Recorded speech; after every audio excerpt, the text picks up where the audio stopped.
Seja bem-vindo à nossa aula onde a gente vai falar do seu ponto de partida. A gente vai diagnosticar o seu estado atual, como está a sua vida financeira hoje. E eu quero começar trazendo um dado para você que talvez você vá se identificar, mas eu espero que não.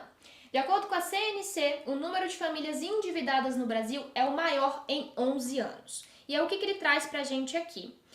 Pelo levantamento de outubro de 2021, cerca de 74% dos grupos familiares no país possuíam dívidas a vencer nos próximos meses. E aí, será que você tem dívidas a vencer nos próximos meses? Seja por cheque pré-datado, cartão de crédito, cheque especial, carnê de loja ou crédito consignado. Entre essas famílias que estão endividadas, 25,6% disseram que já têm contas em atraso, enquanto que 10% afirmam que não terão condições de pagar suas dívidas futuras. Dentre eles, o cartão de crédito é o pior vilão e representa cerca de 85% das dívidas dos brasileiros. E aí, você e a sua família estão dentro desses 74, 75% das famílias endividadas ou vocês conseguiram escapar e estão ali na minoria nos 25%? A sua relação com o dinheiro e as decisões financeiras que você tomou no seu passado foram ditadas pela forma como você aprendeu a lidar com o dinheiro. Mas a boa notícia é que você pode desconstruir essa mentalidade e passar a construir uma mentalidade de riqueza que vai fazer com que, primeiro, se você é uma pessoa endividada, quite todas as suas dívidas e, segundo, passe a tomar boas decisões financeiras daqui para frente. Para isso, a gente precisa de 2 pilares. Conhecimento, eu preciso te ensinar como tomar decisões financeiras e eu preciso trabalhar a sua mentalidade. Então você precisa colocar esse conhecimento dentro da sua cabeça e internalizar esse conhecimento para de fato agir. Lembra que na aula passada a gente falou que pensamentos levam a sentimentos, sentimentos levam a ações e ações levam a resultados. Então eu preciso trabalhar com os seus pensamentos para começar a trabalhar com os seus sentimentos e isso vai mudar todo o resto. Cada pessoa tem uma relação diferente com o dinheiro. Isso é muito nítido quando você passa a observar pessoas que vieram da mesma situação, pessoas que vieram do mesmo bairro, frequentavam as mesmas escolas, eram da mesma galera e você vê uns ali que nunca conseguiram prosperar, outros que ganharam muito dinheiro e perderam. Tem aqueles que sempre trabalharam duro, se dedicam muito, mas parece que não conseguem de jeito nenhum enriquecer. E aqueles poucos que conseguem de fato prosperar e atingir a sua liberdade financeira. Por que será que pessoas que vieram praticamente do mesmo lugar, que conviveram juntas, tiveram rumos tão diferentes com o dinheiro? Porque eles têm mentalidade financeira diferente. Cada um pensa sobre o dinheiro de uma forma diferente. Qual dessas pessoas você escolhe ser? Aquela que vai estar sempre batalhando, mas nunca conseguiu acumular? Ou aquela que consegue atingir ali um patamar de liberdade financeira? Essa decisão só depende de você. Se as suas finanças hoje andam numa corda bamba, é importante que você pare para refletir o que o T. Harv Eker chama de modelo de dinheiro. O seu modelo de dinheiro é um conjunto de crenças que você construiu desde a sua infância que vai ditar muito a forma como você vai se relacionar com o seu dinheiro. Então, por exemplo, uma criança que cresceu dentro de um lar onde a mãe não trabalhava e era o pai que era o principal provedor ali daquele ambiente. E sempre que essa criança pedia para a mãe dinheiro, a mãe mandava ela pedir para o pai. É muito provável que essa pessoa cresça com a mentalidade de que mulheres não têm dinheiro e homens têm dinheiro. Isso é inconsciente. Isso é a forma como a criança vai moldando ali o pensamento porque ela entende que sempre que eu recorro à minha mãe, que é o meu padrão de mulher, é o meu exemplo de mulher, eu não consigo dinheiro. Mas quando eu recorro ao meu pai, que é o meu exemplo de homem, eu consigo dinheiro. Então isso faz com que muitas mulheres, por exemplo, não consigam se desenvolver financeiramente, não consigam prosperar financeiramente, porque sempre vão estar buscando um homem para que seja o seu provedor. Outra crença muito comum e que você provavelmente já deve ter falado é que dinheiro não dá em árvore. Sempre que você está dizendo que dinheiro não dá em árvore, você está querendo dizer que dinheiro não é fácil. E assim você começa a criar a mentalidade de que para conseguir dinheiro eu tenho que batalhar muito. Então vai ser muito duro você ter uma relação com dinheiro, porque para você é muito difícil, é muito distante. Faz com que você se afaste do dinheiro. Dentro do livro Segredos da Mente Milionária, o T. Harv Eker traz uma situação que aconteceu, que foi de um cara que ele encontrou que falou: dinheiro não é tão importante assim. E aí ele explica, imagina se o dinheiro fosse a sua esposa. Imagina a relação que você tem com o dinheiro se fosse a relação que você tem com a sua esposa. Imagina virar para sua esposa e falar: você não é tão importante assim. Ou então você tem uma sociedade, você tem um sócio, você vira para o seu sócio e fala: mas você não é tão importante assim. Qual a probabilidade dessa pessoa querer permanecer na sua vida?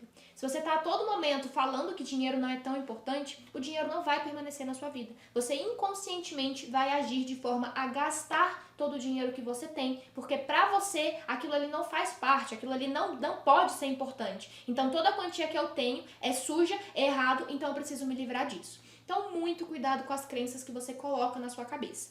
Outra coisa que ele traz no livro muito legal é o conceito de arquivos de riqueza.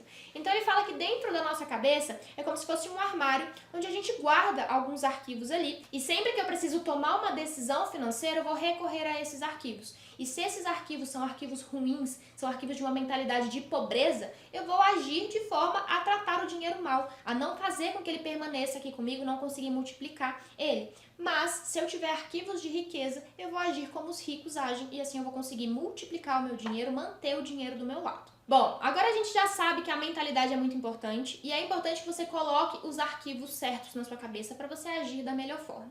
Para a gente conseguir construir como que você deve se comportar diante do seu dinheiro, a gente tem que ir lá para o nosso ponto de partida, entender da onde a gente está saindo, para depois aonde a gente quer chegar e traçar um plano de ação. Então, para você tomar decisões financeiras, a gente vai precisar de algumas regras que a gente vai criar lá na frente, umas regras para sua vida financeira. Mas para criar essas regras, a gente precisa saber onde que você está hoje, quais são os seus padrões de comportamento hoje, como que tem sido o seu comportamento diante do dinheiro. E aí eu te pergunto, você sabe me dizer exatamente o quanto você ganha por mês? Se você ganha fixo, você deve saber quanto cai líquido ali na sua conta corrente. Se você ganha fixo e você não sabe nem isso, alerta. Se você ganha variável, você provavelmente pode se confundir às vezes e não ter tanta certeza do quanto você ganha. É imprescindível que você tenha na ponta da língua o quanto você ganhou pelo menos nos últimos meses. Você precisa saber como anda a sua situação financeira. E você só vai saber o quanto você pode gastar se você souber o quanto você ganha. Então, passo número 1, quanto que você ganha? Passo número 2, quanto que você gasta? Quais são os seus gastos fixos e obrigatórios? Quanto que você paga de aluguel ou de prestação do seu financiamento? De condomínio, de internet? Você precisa saber isso. Quais são os seus gastos variáveis e obrigatórios? Quanto que em média você gasta com supermercado, com farmácia, com saúde, com seu plano de saúde? Além disso, seus gastos supérfluos, gastos não obrigatórios para sua sobrevivência básica. Qual que é o seu gasto fixo com bens supérfluos? TV a cabo, aplicativos por assinatura, por exemplo. Qual que é o seu gasto variável com bens supérfluos? Quanto que em média você gasta com restaurante, com lazer, com cinema, saídas, enfim? Se você não sabe isso, é hora agora de você saber. Então, para isso, eu montei essa planilha de diagnóstico do seu estado atual. Aqui a gente não vai ter tanta precisão quanto aos dados, a gente ainda vai passar ali pela etapa onde você de fato vai pegar seus extratos bancários, sua fatura, para analisar a sua vida, mas aqui eu quero que você tenha uma percepção do como ela anda, o que você acha que está acontecendo, e assim você já vai conseguir se tocar de alguns pontos. Nessa planilha aqui, eu preciso que você coloque o seu salário líquido. Então, em média, o quanto você ganha. Se o seu ganho é variável, faz uma média aí dos últimos meses, líquido, tá? Então, já deduzido todos os impostos e taxas, você vai colocar aqui. Na parte dos gastos, a gente vai dividir entre aquilo que é essencial e obrigatório e aquilo que é supérfluo não obrigatório. E já passando para vocês aqui uma regrinha básica de orçamento. Muita gente fica pensando assim, poxa, mas quanto que eu posso gastar com aluguel? Quanto que eu posso gastar com restaurante? A gente tem um cálculo básico que ele não vai funcionar para muitas pessoas, mas a gente usa ele como parâmetro, tá? Então não se preocupe se você não se encaixar nele, que é a regrinha do 50, 30, 20. A ideia é que você gaste no máximo 50% do que você ganha do seu salário líquido com itens obrigatórios, e aí entra tudo que é obrigatório para sua sobrevivência, internet, conta de celular, aluguel, condomínio, alimentação de mercado, enfim. E que você gaste no máximo 30% do que você ganha com itens supérfluos. Então aqui entra a questão de lazer, saiba que lazer é importante sim, você tem que ter lazer, afinal você precisa se recompensar pela grana que você está ganhando, pelo esforço que você está fazendo. E aqui entra um ponto de mentalidade, tá? Você saber usar bem o seu dinheiro para se recompensar, é importante que existam gastos supérfluos, mas que não ultrapasse 30% do que você ganha.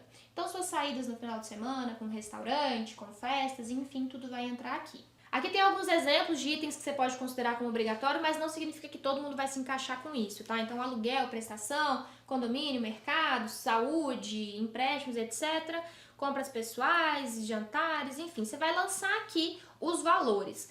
Ponto importante, nessa planilha aqui, só preencha aquilo que estiver em vermelho, tá? Então, para não mexer na configuração da planilha, você vai mexer apenas naquilo que estiver em vermelho. E aqui, vamos supor essa pessoa, por exemplo, vamos supor que essa pessoa aqui ganha 5 mil líquido. Ela tem um gasto de aluguel, por exemplo, com R$ 1.000, condomínio 400, mercado 200, saúde 200 e outros 2.000. E ela tem ali de compras pessoais que ela tem no dia a dia dela em torno de R$ 1.000 por mês. Aqui ele te dá a sugestão do quanto deveria ser no máximo. Então, uma pessoa que ganha 5 mil, ela pode gastar no máximo 2.500 com bens obrigatórios. Mas pelo total aqui, ela está gastando 3.800, pelo total que a gente simulou aqui. Já com itens supérfluos, ela pode gastar no máximo R$ 1.500, se você for considerar a regrinha dos 30%. E ela está gastando 1.000, ou seja, está abaixo dos 30%. Aqui a gente já consegue ver, por exemplo, uma pessoa que tem muito mais gasto obrigatório do que supérfluo. Às vezes é um pai provedor de família e tá ok, tá? Igual eu falei, gente, é uma regrinha dos 50, 30, 20, mas não é todo mundo que vai se encaixar nisso. O que eu preciso que você entenda é que 50 mais 30 dá 80, mais 20 dá 100. Então, você só pode gastar, utilizar 100% do que você tem. Você não pode gastar mais do que você ganha. E aí eu esqueci de falar, mas os 20% é o quanto você tem que poupar, tá? Então, é 50% gastos obrigatórios, 30% gastos supérfluos e 20% no mínimo é o que você tem que poupar por mês. Tem gente que não vai conseguir poupar 20% e tá tudo bem, mas a ideia é que você aumente a sua renda ou reduza algum gasto, a gente vai falar sobre isso mais lá na frente. Aqui a gente consegue ver que essa pessoa, por exemplo, está conseguindo poupar por mês R$ 200, o que equivale a 4% da sua renda. Ou seja, está bem longe dos 20%.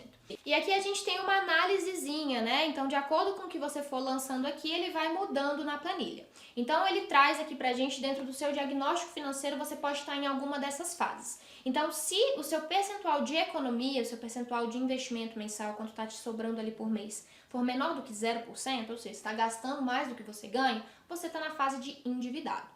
Se você está 0 a 0, tudo que você ganha, você gasta, você está sobrevivendo. Se você está poupando entre 0 e 20% do que você ganha, você é um pequeno investidor em potencial. Por mais que às vezes você nunca tenha feito investimento, você tem o potencial de começar a investir. Se você poupa entre 20% e 50% do que você ganha, você pode ser um grande investidor, com potencial de grande investidor. E se você consegue poupar acima de 50% do que você ganha, você está a um passo da sua liberdade financeira. Está bem próximo de atingir sua liberdade financeira. Então aqui ele traz um gráficozinho te mostrando como está sendo distribuída a sua renda. Nesse caso aqui, por exemplo, 76% da renda dessa pessoa está indo para essencial, 20% para supérfluo e está sobrando só 4% para potenciais investimentos.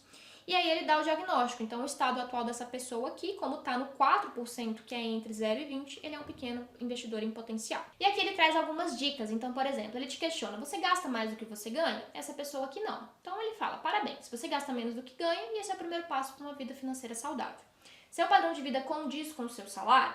Ele traz um alerta, olha, você está exagerando nos gastos essenciais, o seu padrão de vida está acima do sugerido. Está na hora de rever isso. Então, o nosso padrão de vida ele é ditado muito pelos gastos obrigatórios que a gente tem. Então, o lugar que a gente mora, que é o aluguel que a gente paga, o nosso plano de saúde, supermercado, enfim. Essas coisas são essenciais para a nossa sobrevivência. Se está muito acima dos 50%, é porque provavelmente você está vivendo um padrão acima daquilo que deveria ser para você conseguir poupar e melhorar de vida no futuro. Ele questiona, você gasta demais com supérfluos? Nesse caso aqui, parabéns, seus supérfluos estão dentro da sua possibilidade e ainda pode poupar mais. E você consegue poupar, parabéns, você consegue poupar um pouco todo mês e assim conseguirá criar um patrimônio. Essas dicas aqui também são variáveis conforme as suas respostas. Então a primeira atividade para você agora é fazer o download dessa planilha ou a cópia para o seu Drive e preencher essas informações e analisar o que tem ali, buscando melhorar e internalizar o que é que você enxergou aqui. Nas próximas aulas a gente vai entrar um pouquinho mais a fundo no seu orçamento para a gente criar as regras para a sua vida financeira. Então eu te vejo nas próximas aulas.